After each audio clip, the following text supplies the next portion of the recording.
এই দৌড়ে আর নামাজ পড়ে, শত্রুর দিকে চোখ, ইশারা ইঙ্গিতে রুকু আর সিজদা দেয়, দিতে দিতে ওইভাবেই নামাজ পড়ছে। ওই ওর একটা সিজদা যদি মিলে যায়, আল্লাহর কসম পুরো বাংলাদেশের সব মুসলমানদের নাজাতের জন্য যথেষ্ট হয়ে যাবে, তার এক সিজদা যদি মিলে যায়। তো উনি 12 মাইল দৌড়ে গিয়া ওরে ধরছেন। আগের থেকে বলছিলেন, ইয়া রাসূলুল্লাহ আমি একটু অভিনয় করব। তোর সঙ্গে দেখা হওয়ার পরে আপনারা মনে রাখবেন, যারা ইসলামের দুশমন দেখতে মনে হয় খুব মোটা সোটা, খুব বুদ্ধিমান, আসলে কিন্তু বলদ।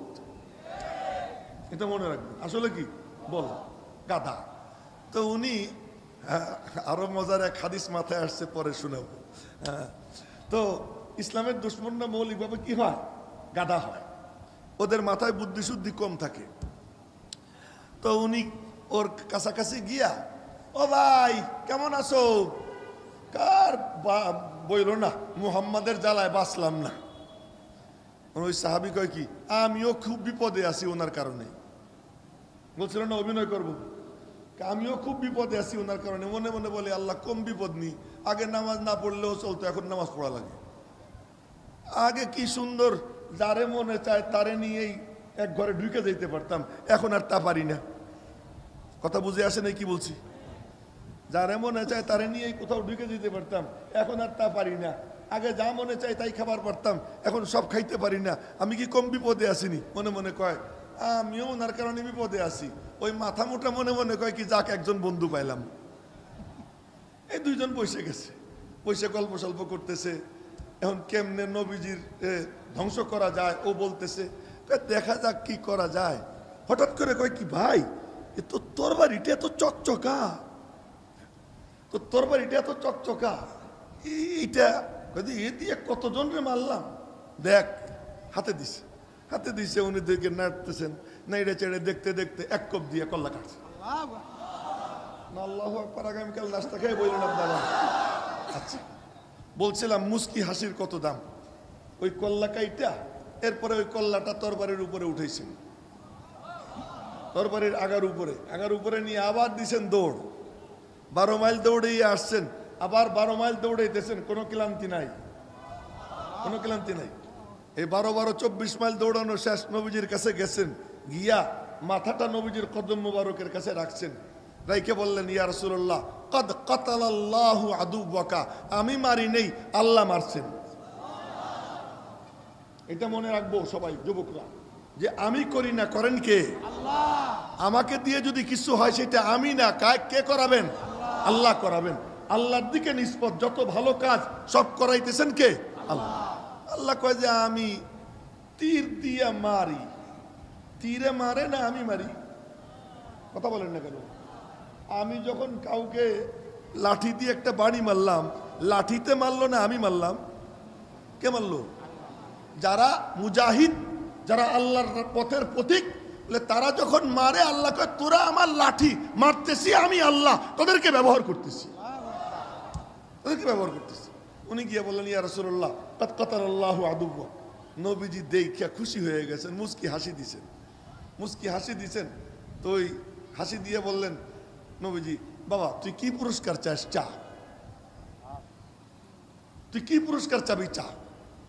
এই জন্য কেউ যদি খেদমত করে কোনো হুজুররে খুশি করে দেয়, কোনো মুরব্বীরে খুশি করে দেয়, ওই মুরব্বীর বলা উচিত, বলো তুমি কি পুরস্কার চাও, এটা সুন্নত। নবীজি বলছেন, বলো তুমি কি পুরস্কার চাও। ও কয়, ইয়া রাসূলুল্লাহ আমার আর কি পুরস্কার দরকার, ওই যে আপনার মুস্কি হাসি। ধরে কোন না আল্লাহু আকবার। আপনার মুখের মুস্কি হাসি, আপনার আনন্দ, এটাই তো আমার সব বড় পাওয়া হয়ে গেছে। নবীজি বললেন, না তুমি কিছু চাও না, আমার কিছু মনে চাইতেছে তোমারে দিব। নবীজির হাতে ছিল একটা খেজুরের ডাল, কোনো না কোনো একটা লাঠি নবীজি হাতে রাখতেন, মনে রাখবেন। কখনো খুব সুন্দর লাঠি, কখনো খেজুরের ডাল, কখনো অন্য কোনো কিছুর ডাল, কিছু না কিছু একটা নবীজির হাতে থাকতোই, এটা রাখতেন।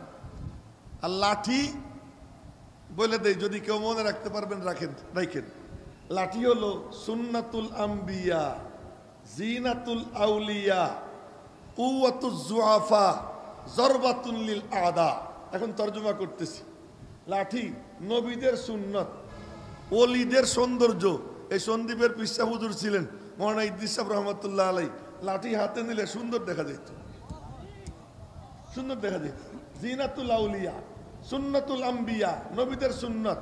জিনাতুল আউলিয়া ওলিদের জন্য কি সৌন্দর্য, কুওয়াতুয যুআফা বুড়া হয়ে গেলে তার শক্তি, বুড়া হয়ে গেলে তার জন্য কি দুর্বল, বুড়ার জন্য শক্তি। আর জরবাতুন লিল আদা, শত্রুর জন্য এটা মারণাস্ত্র। এই জন্য লাঠি, লাঠির 4 গুণ। কয় গুণ? 4 গুণ। লাঠি সুন্নাতুল আম্বিয়া, বলেন আমার সাথে, জিনাতুল আউলিয়া, কুওয়াতুয যুআফা, জরবাতুন লিল আদা। আদা মানে শত্রু, শত্রুর জন্য মাইর, শত্রুর জন্য কি মাইর। তো নবীজির হাতের লাঠি। তো ওই সাহাবী বলে কি ইয়া রাসূলুল্লাহ, দিবারি যখন চান তো ওই খেজুরের ডালটা আমারে দিয়ে দেন। তো নবীজি বলেন খেজুরের ডাল দিয়ে তুই কি করবি? কয় যে কিয়ামতের দিন কত কোটি কোটি উম্মতি আপনারে ঘিরে ধরবে, ওর ভিড়ের মধ্যে আমারে চিনবেন, যদি না চেনেন তা আমি এই লাঠিটা নিয়ে যাই, এটারে আমি সালাইয়া সুলাইয়া আমার সন্তানদেরকে দিয়ে দিব, ওদেরকে বলবো মরণের পরে আমার কাফনের কাপড়ের মধ্যে যেন লাঠিটা দিয়ে দেয়। হাসরের ময়দানে যখন আপনি আমার যদি না চেনেন বলবো আমি সেই লাঠিওয়ালা, আমি সেই লাঠিওয়ালা।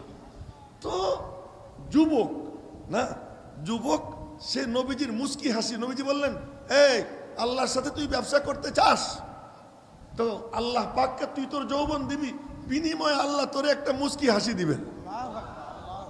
তো নবীজির হাসি যদি এত দামি হয়, আল্লাহর হাসি কত দামি, জোরে কয় না আল্লাহু আকবার।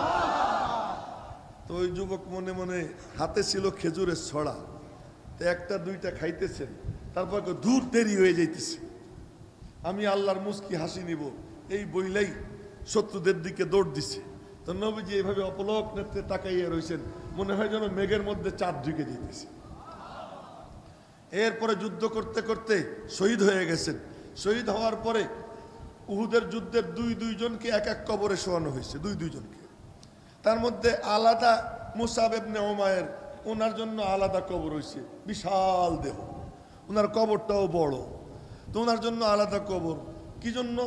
ওনারে যখন কবর দিতে যাবে তো সাহাবীরা এসে কয়, ইয়া রাসূলুল্লাহ, ওনার তো একটা মাত্র চাদর, মাথা ডাকলে পা বের হয়ে যায়, পা ডাকলে মাথা বের হয়ে যায়, কি করি? তো নবীজি মনে মনে চিন্তা করতেছেন কি করা যায়। এর মধ্যে ওহী আসে, কিচ্ছু দেওয়ার দরকার নাই, মাথাটা ঢাইকে দাও আর ওর পায়ের উপরে ঘাস দিয়ে দাও, আমি আল্লাহ ওর জন্য জান্নাতের পোশাক তৈরি করে রাখছি, ওর শুধু কম। তো এই মুসাব ইবনে উমায়ের, ওনাকে আলাদা কবরে শোয়ানো হয়েছে, আর সবাইকে দুইজনকে এক এক কবরে শোয়ানো হইতেছে। এর মধ্যে একজন, আল্লাহ তারে কেউ চেনে না, একে সবাই চেনা গেছে, আরে চেনে না। মাথার থেকে পা পর্যন্ত তরবারি, তীর, বর্ষার 99টা আঘাত, 99টা আঘাত। শেষ পর্যন্ত তারে চিনছে তার বোন, শাহাদত আঙ্গুল দেখা, এটা আমার ভাই, আমি ওরে চিনছি, আনাস ইবনুন নজর। নাম কি? আনাস ইবনুন নজর। বলার মাকসাদ, বিশেষভাবে যুবকদেরকে ডাক দিলাম যে আজকে হিলফুল ফুজুলের উদ্যোগে এই আয়োজন, আমাদের যুব সমাজ যদি দিনের পথে ঝুঁকে যায়, যেমন সরকারের পতন ঘটছে ঠিক তেমনিভাবে এই যুব সমাজ যদি এরকম সিদ্ধান্ত নেয় যে এমন জালেম সরকারের পতন যখন ঘটাইতে পারছি, আমরা আল্লাহর নবীর আদর্শে আদর্শবান হয়ে আমরা ওই রকম চিৎকার দিব, বাংলার জমিনে আল্লাহর দিন কায়েম করে ছাড়বো ইনশাআল্লাহ। কে কে রাজি আছি? হাত উঁচু করে দেখো ইনশাআল্লাহ। আল্লাহ তুমি হাতগুলো কবুল করে নাও। নামান হাত নাও।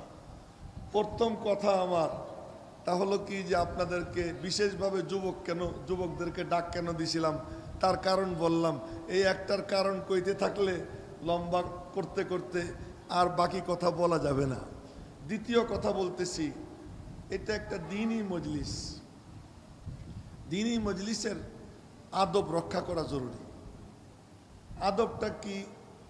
আপনারা সবাই এই আমার দিকে চেয়ে থাকবেন, ডাইনে বামে কেউ চোখ দিবেন না, মোবাইল টোবাইল নিয়ে কেউ নাড়াচাড়া করবেন না। এখন এই জায়গা দিয়ে রেকর্ড করবেন। যারা ক্যামেরা পাইতে রাখছে তাদের কথা ভিন্ন, ওটা তো পাতা হয়ে গেছে, এখন তো আর তাদের এটা ধরার দরকার নাই, ক্যামেরার কাজ করবে। কিন্তু বাদ বাকি যারা সবাই এদিকে চেয়ে থাকবে। এই জায়গা দিয়ে রেকর্ড করবেন। সুন্নত যদি এসে যায়, হেদায়েত তার পিছে পিছে চলে আসে।